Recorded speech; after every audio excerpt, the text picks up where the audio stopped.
যে কোনো বাংলা ভাষায় কথা বললে তাদেরকে বাংলাদেশি বলে দাগিয়ে দেওয়া, এইটা ঘোরতম অন্যায়, চরমতম অন্যায় হচ্ছে। এর বিরুদ্ধে এটা অনেক দিন ধরে শুরু হয়েছে, কিন্তু এর পাল্টা শুরু হলে তাদের ভালো হবে না। বিজেপি এবং আরএসএস তো এই ভারতবর্ষই দেখতে চায়, তারা নিজেদের মধ্যে ভাগ করে দিতে চায়, তারা ভাইয়ে ভাইয়ে মারপিট লাগাতে চায়, এটাই বিজেপি এবং আরএসএসের রাজনীতি। এই অদ্ভুত ট্রেন্ডটা শুরু হয়েছে বিজেপি ক্ষমতায় আসার পর থেকে, যে বাঙালি মানেই বাংলাদেশি, এই যে ট্রেন্ড, এইটা বিজেপির রাজনৈতিক পদক্ষেপ। তারা বাংলাকে রাজনৈতিকভাবে দখল করতে না পেরে এইভাবে সমগ্র বাঙালিদের ওপর অত্যাচার নামিয়ে আসছে। আমরা ভুলে যাইনি এনআরসিতে আসামে 19 লক্ষ বাঙালিকে ডিটেনশন ক্যাম্পে পাঠানো হয়েছিল এবং তারা লোককে গাজর দেখিয়েছিল যে মোল্লাদেরকে টাইট দেওয়া হবে, কিন্তু তার করতে গিয়ে 19 লক্ষ হিন্দু বাঙালিকে ডিটেনশন ক্যাম্পে পাঠাচ্ছে। আসলে তারা বাঙালি বিদ্বেষী, বাংলা বিদ্বেষী, কিন্তু তারা ভুলে যায় ভারতবর্ষের স্বাধীনতার ইতিহাসে সবথেকে বেশি যে জাতি প্রাণ দিয়েছে তারা হচ্ছেন বাঙালি। আজকেও আন্দামান নিকোবরে গেলে সেলুলার জেলের যতজন শহীদ, মানে সেখানে যতজন বন্দী ছিলেন তার লিস্ট যদি দেখো, তার মধ্যে 90% হচ্ছেন বাঙালি। সেই নাম তারা ভুলে গেছেন। তারা উল্লাসকর দত্তের নাম নেন না, কারণ তারা ভয় পান বাঙালিকে।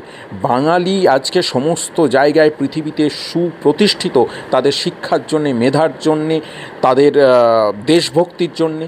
আজকে তাদেরকে ভয় পান, এবং যে জিনিস ঘটছে অত্যন্ত নিন্দনীয়। একটা যুক্তরাষ্ট্রীয় পরিকাঠামোতে একটা রাজ্যের মানুষ যদি অন্য রাজ্যে যায়, তাদের ওপর যে অত্যাচার হচ্ছে, গুজরাটের বাঙালিদেরকে অত্যাচার করে তাড়িয়ে দেওয়া হচ্ছে, উড়িষ্যাতে তাড়িয়ে দেওয়া হচ্ছে, মহারাষ্ট্রে তাড়িয়ে দেওয়া হচ্ছে, সব জায়গায় বিজেপির সরকার।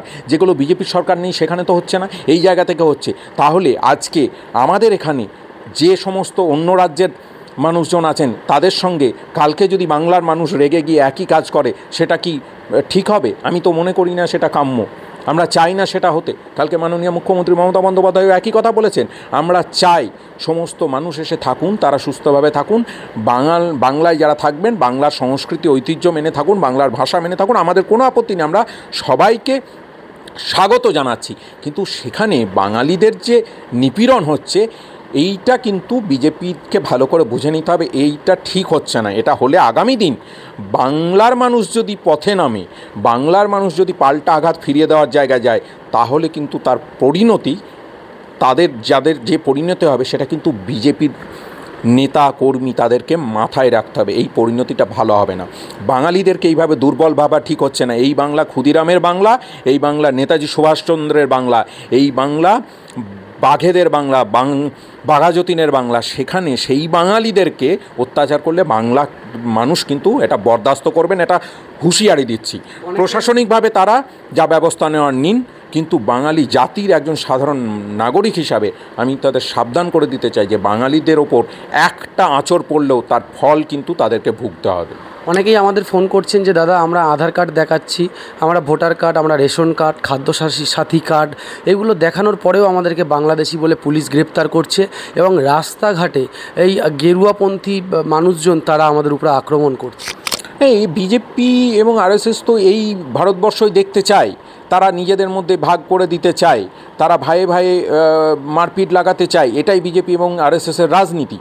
আসলে এই রাজনীতি করে তাদের যে ঘৃণ্য চক্রান্ত ভারতবর্ষকে ভাগ করা, সেটা প্রমাণ হচ্ছে। কারণ যিনি গুজরাটে থাকছেন তিনিও ভারতীয়, যিনি বাংলায় থাকছেন তিনিও ভারতীয়। ভারতবর্ষ একটা দেশ, এবং এই ভারতবর্ষ হচ্ছে ইউনিয়ন অফ স্টেট, এটা মাথায় রাখতে হবে। এটা হচ্ছে এমন নয় যে এটা একটা সাম্রাজ্য, এটা হচ্ছে ইউনিয়ন অফ স্টেট, অর্থাৎ অনেকগুলো রাজ্য নিয়ে একটা দেশ। প্রত্যেকটা রাজ্যের মানুষের অধিকার আছে, সংবিধান সেই অধিকার দিয়েছে, তারা অন্য রাজ্যে যেতে পারবেন, থাকতে পারবেন। কারণ আমরা তো একটা দেশের মধ্যেই। সেখানে দাঁড়িয়ে মানে ব্যাপারটা এরকম হলো, আমার একটা বাড়িতে 4টে ঘর আছে, বাড়িটা তো আমার, সেখানে 4টে ঘরের মধ্যে এই ঘর থেকে ওই ঘর যাওয়া যাবে না, আর ওই ঘর থেকে এই ঘর যাওয়া যাবে না। তার মানে যারা এটা করছে, বাড়ির ভিতরে থেকে যারা করছে, তারা বাড়ির শত্রু। এইটা মানুষকে চিনে নিতে হবে। আর একটা জিনিস, এইভাবে বাঙালি মানেই বাংলাদেশি, বাংলাদেশ একটা আলাদা দেশ, সেখানে অন্য মানুষজন থাকে। তারা ভারতবর্ষে এলে তাদের আটকানোর দায়িত্ব বিএসএফের। কী করছে স্বরাষ্ট্রমন্ত্রক? অমিত শাহ কী করছেন? অমিত শাহ আটকাতে পারছে না, তাহলে ব্যর্থ অমিত শাহ, তাহলে তার পদত্যাগ করা উচিত। তিনি পদত্যাগ করুন, যে তিনি আটকাতে পারছেন না। ঢুকে যাওয়ার পরে তারা লাফাবে যে এরা বাংলাদেশি বাংলাদেশি বলে, এবং যে কোনো বাংলা ভাষায় কথা বললে তাদেরকে বাংলাদেশি বলে দাগিয়ে দেওয়া, এইটা ঘোরতম অন্যায়, চরমতম অন্যায় হচ্ছে। এর বিরুদ্ধে এটা অনেক দিন ধরে শুরু হয়েছে, কিন্তু এর পাল্টা শুরু হলে তাদের ভালো হবে না।